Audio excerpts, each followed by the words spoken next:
So we started the chapter 5, with them starting out on the trail, and they walked 17 miles that first day, and now they are pulled into their circle at night, ready to camp and spend the night. So let's see what else happened in this chapter. It had been such a long day of walking that Sam went right to sleep, even though his bed was just a couple blankets spread under the wagon. He drifted off to the sound of the horses chewing and fussing, Mr. Harrigan playing his fiddle a few wagons down, and Ranger snoring softly beside him. In the morning they had breakfast, loaded the wagons, hitched up the teams of oxen, and started off again. It wasn't a fast walk, but it was long. They only stopped once during the day, at noontime. Sometimes Sam ran ahead with Amelia and Sarah and helped them pick flowers for Ma and Mrs. Ferguson. Lizzie spent most of her time complaining. It was always too cold or too warm or too dusty. It was never home. Sam understood that. He missed the farm and his relatives who'd stayed behind in Boonville. He missed Scout, but he was glad this new dog had decided to come along. It was good to have furry company, especially with Lizzie being so cranky. They made 20 miles the second day, 18 on the third. So it's not like you walked 17 miles and then you got to rest for a weekend. 20 miles in one day, and then another 18. Whew, they were in good shape. Just think, you guys complain about going up a couple flights to the library.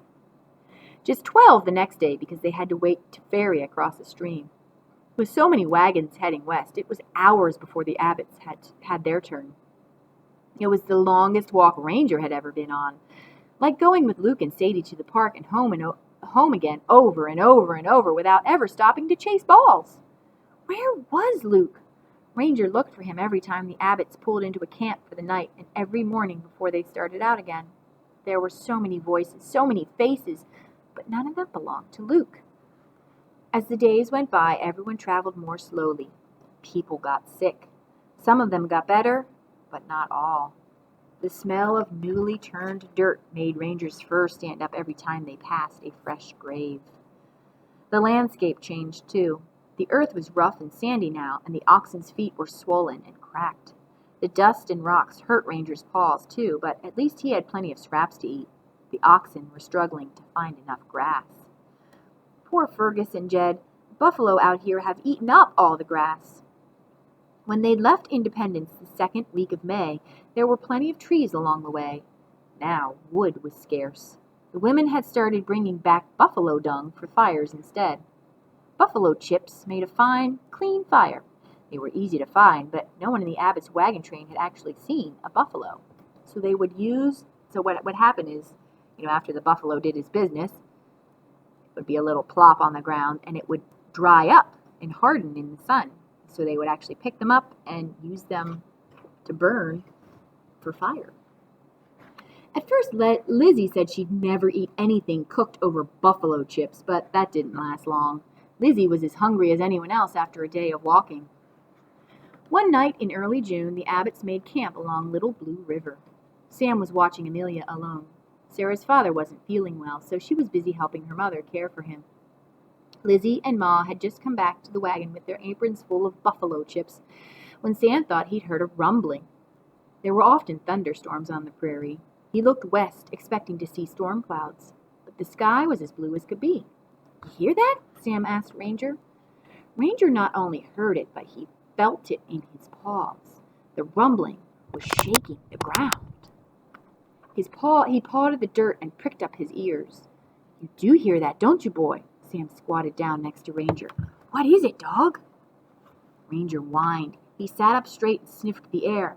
Amid the dust and oxen and people smells, there was something new. Animal smell.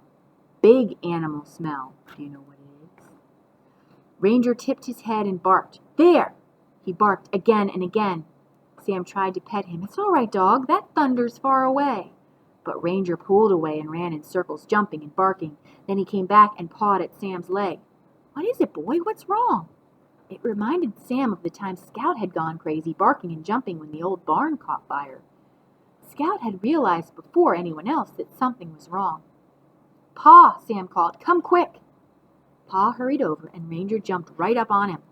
"What in heaven's name is the matter, dog?" Ranger barked, then turned to the river. Pa stared across the water to the plains on the other side, and his eyes grew wide. He whirled around to Sam. "Find your sisters and get to the wagon. Hurry!" Then Pa turned to the rest of the men. He hollered at the top of his voice, "Circle the wagons! The buffaloes are coming!" Have you ever heard of the word stampede? That's the name of the next chapter. The buffaloes are thundering in, and they're not going to stop for anybody. Find out what happens next time!